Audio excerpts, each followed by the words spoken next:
Sa anak ng Diyos Espiritu Santo. Amen. Hello mga kaderek, magandang hapon sa Pinas at magandang gabi sa aming sulok ng mundo.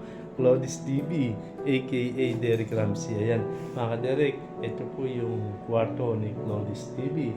Ayan, mga kaderek, samahan niyo po kami sa aming paglalakbay patungo sa Clark, Pampanga sa Royce Hotel. Tara, samahan niyo po. Bye-bye! Dami. Mga kaderek, andito na naman po tayo sa isang pagro-road trip. Samahan niyo po muli si Claudis TV para sa ika-59 na kabanata ng No Limitang Rey ang Sinumpa. Hindi nagtagal, lumaganap sa buong baryo ang balitang idilipat ang mga bilanggo sa Kapitolyo. Ito ay nagdulot ng takot, lungkot at pangamba. Ang mga kaanak ng bawat bilanggo ay paroot parito at hindi batid kung saan tutungo. May nagpunta sa kwartel at kumbento, ang iba naman ay nagsasadya sa hukuman at nag-uusyoso. Hindi makaimik ang kura sapagkat siya ay may sakit. Ang alperes naman ay nag-utos na dagdagan ng mga gwardiya sibil sa kwartel upang masigurado o masiguro na hindi ito matitinag o matitibag ninuman. Gobernador Silvio na walang kabuluhan ay mas lalong naging walang kabuluhan sa pagkakataong ito.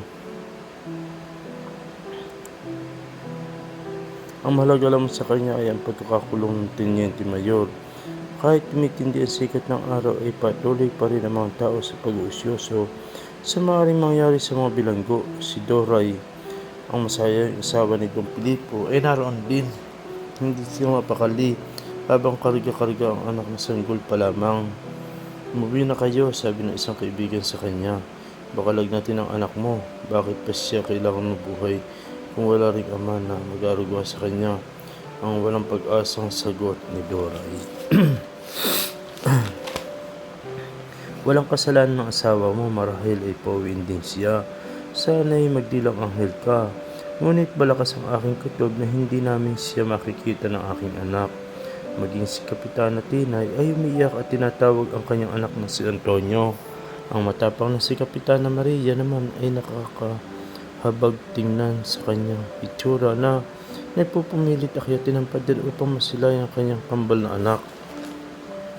Ang biyanang babae ni Andong ay naroon din. Hindi siya umiiyak, palakad-lakad siya habang nagpapahayag ang kanyang saloobin sa bawat nadaraanan. Kailangan magkaisa tayong lahat, sigaw nito. Wala silang karapatan. Hulihin at pikalong si Andong dahil lamang sa pag-upo nito sa punong saging. Mahuli ko lamang sila na nakaupo sa ilalim ng aking punong akasya. Makikita nila ang kanilang hinahanap. Ngunit mayroong ilang tao na papansing sumang-ayon sa kanya. Ang lahat ng ito ay dahil kay Don Crisostomo. Himutok ng isang nanonood. Tama, si Don Crisostomo ang dapat sisihin. Sa ganap na ikadalawang ng hapon, isang malaking kariton na hila-hila ng 2 baka ang tumigil sa tapat ng tribunal. Ang kariton ay napaliligiran ng mga nag-uusyoso at ang pamilya ng bilanggo. Nais nilang sirain ang kariton. Huwag ninyong gawin iyan, sabi ni Kapitana Maria. Nais ba ninyong maglakad ang mga bilanggo? Tumahimik ang lahat, 2 gwardiya sibil ang lumabas.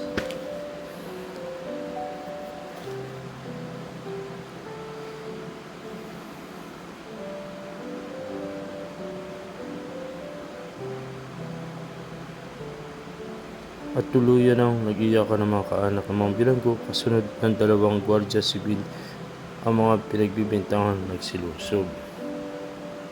Nangunguna si Don Filipo na nakagapos.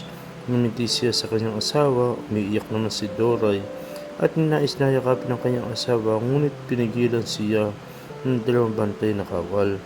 Kasunod ni Don Filipo ay ang anak ni Kapitana Tinay na si Antonio at kasama nito ang kambal anak ni Kapitana Maria na kapwa umiiyak.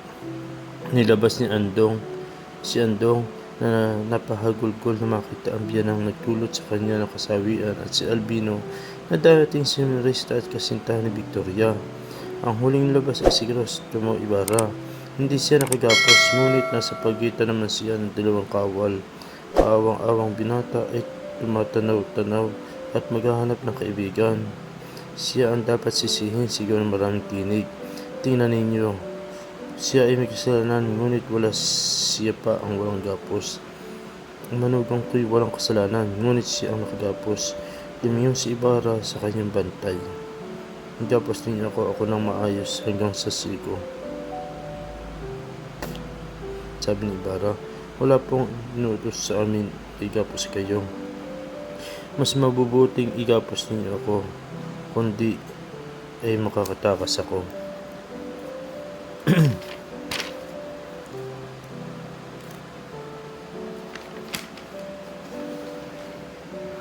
Sumunod ang mga kawal dahil sa pangamba sa tinura ng binata.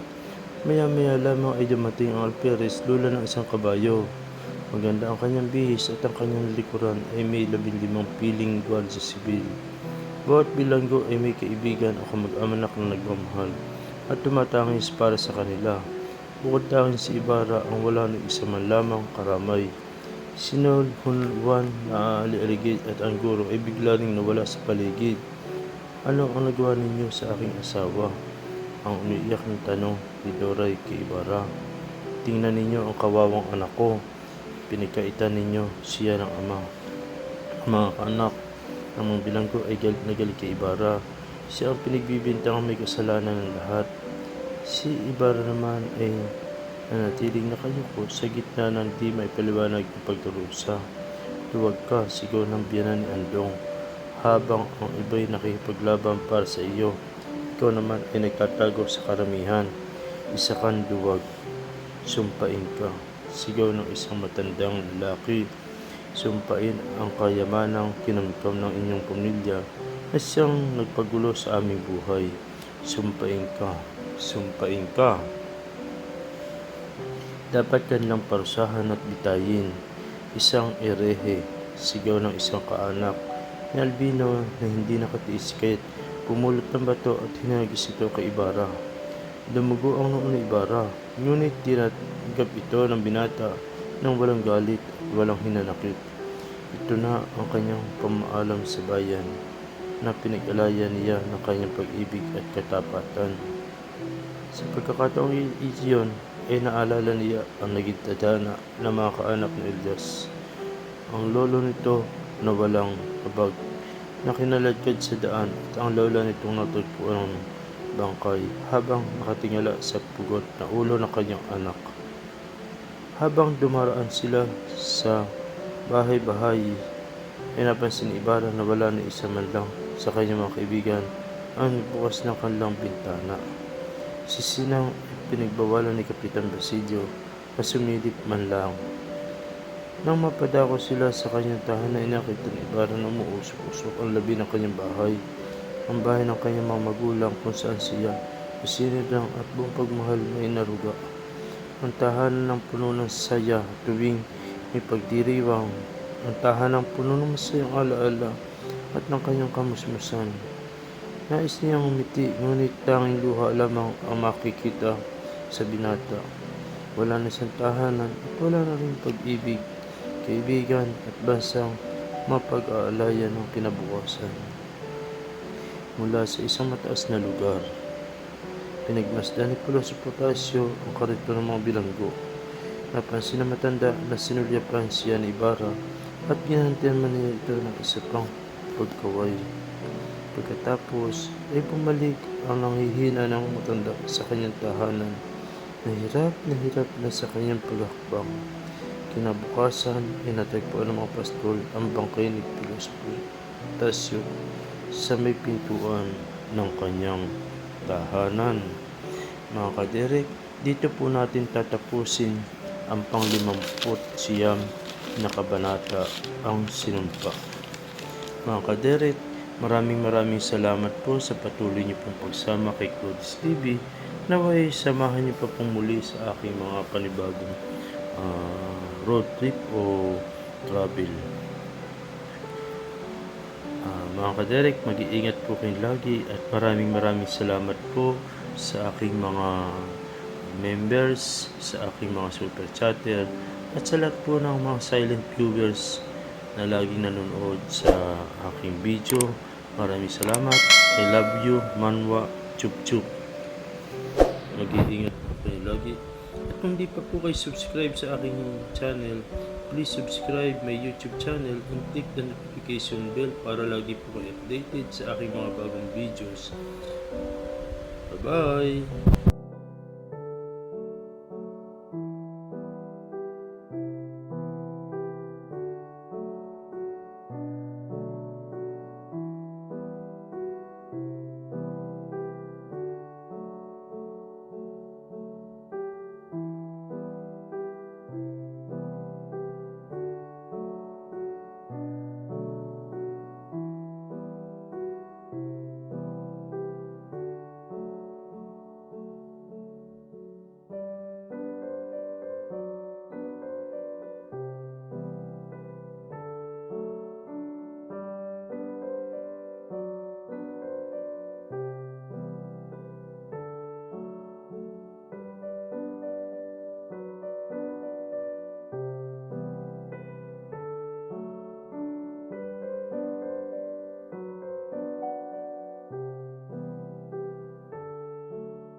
What the fuck?